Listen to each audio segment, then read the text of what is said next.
ഇന്നൊരു cheat day ആയിട്ട് കണക്കാക്കുകയാണ് കേട്ടോ. അതായത് നമുക്കും വേണമല്ലോ ഇടയ്ക്കൊക്കെ ഒരു സന്തോഷം. നമ്മൾ ഇന്ന് കിച്ചണിൽ നിന്ന് ജോലികൾ ചെയ്ത് ഒക്കെ നിൽക്കുമ്പോൾ ഒരു മടി വരും. അപ്പോൾ അങ്ങനെ വരുന്ന ദിവസം ഇന്നിപ്പോൾ എൻ്റെ അടുത്ത് ജാൻ ചോദിച്ചു, അമ്മ നമുക്ക് എന്തെങ്കിലും കഴിച്ചാലോ എന്ന് തോന്നുന്നുണ്ട്, ഒരു ക്രേവിങ്സ് പോലെ തോന്നുന്നുണ്ട്, എന്താ ചെയ്യേണ്ടത് ചോദിച്ചു. അങ്ങനെ കുട്ടികൾ പറഞ്ഞു കഴിഞ്ഞാൽ നമുക്ക് പോയി കഴിക്കാൻ ഇപ്പോൾ പറ്റില്ല, സെയിൻ മോനുള്ളത് കൊണ്ട് അങ്ങനെ വിചാരിച്ച പോലെ പോകാൻ പറ്റില്ല. അപ്പോൾ ഫുഡ് നമ്മൾ ഓർഡർ ചെയ്തു. ഇവിടെ കുരിയേച്ചിറയിൽ തന്നെ ആണ്, തൊട്ടടുത്ത് തന്നെയാണ് ഓർഡർ ചെയ്ത്. അപ്പോൾ അവർ ഫുഡ് കൊണ്ടുവരാമെന്ന്. അപ്പോൾ കുട്ടികൾ വെയിറ്റ് ചെയ്യാണ്. സന്തോഷമായിട്ട് പോയി അവർക്ക്. അവർ പ്രത്യേകിച്ച് സർപ്രൈസായി പെട്ടെന്ന് തന്നെ പറഞ്ഞാണല്ലോ. അപ്പോൾ ചേട്ടൻ വന്നു, കൊണ്ടുതന്നു. അപ്പോൾ ഇങ്ങനെയുള്ള ഡെലിവറി ആണെങ്കിൽ അവർ കൊണ്ടുവരും, ഇതിലും കുറഞ്ഞതാണെങ്കിൽ കൊണ്ടുവരില്ല പറഞ്ഞു. നമുക്ക് ഇത്ര തന്നെയൊക്കെ വേണ്ടി വരും, ഞങ്ങൾ 4 പേരുണ്ടല്ലോ.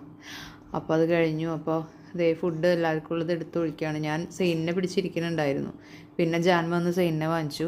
അപ്പോൾ എന്താ വെച്ചാൽ കിച്ചണിലൊന്നും കയറാണ്ട് നമുക്ക് ഒരാൾ ഫുഡ് വെച്ച് തന്ന ഒരു പ്രതീതിയാണ്. നമ്മുടെ മനസ്സിനൊന്ന് സന്തോഷിപ്പിക്കാനും നമ്മളെ സന്തോഷിപ്പിക്കാനും. നമ്മളെപ്പോഴും പൈസയോ അല്ലെങ്കിൽ നമ്മൾ പുറത്തെ ഫുഡിൻ്റെ നെഗറ്റീവുകൾ മാത്രം ആലോചിക്കുമ്പോൾ നമ്മൾ ചില നേരത്ത് നമ്മുടെ മനസ്സൊന്ന് ഫ്രീ ആവാനായിട്ട് ഇങ്ങനെയുള്ള കുഞ്ഞു കുഞ്ഞു കാര്യങ്ങളൊക്കെ ഞങ്ങളും ചെയ്യാറുണ്ട് കേട്ടോ. അപ്പോൾ എല്ലാവർക്കും അടുത്തൊരു ദിവസം പിന്നെയും വീഡിയോ ആയിട്ട് കാണാം.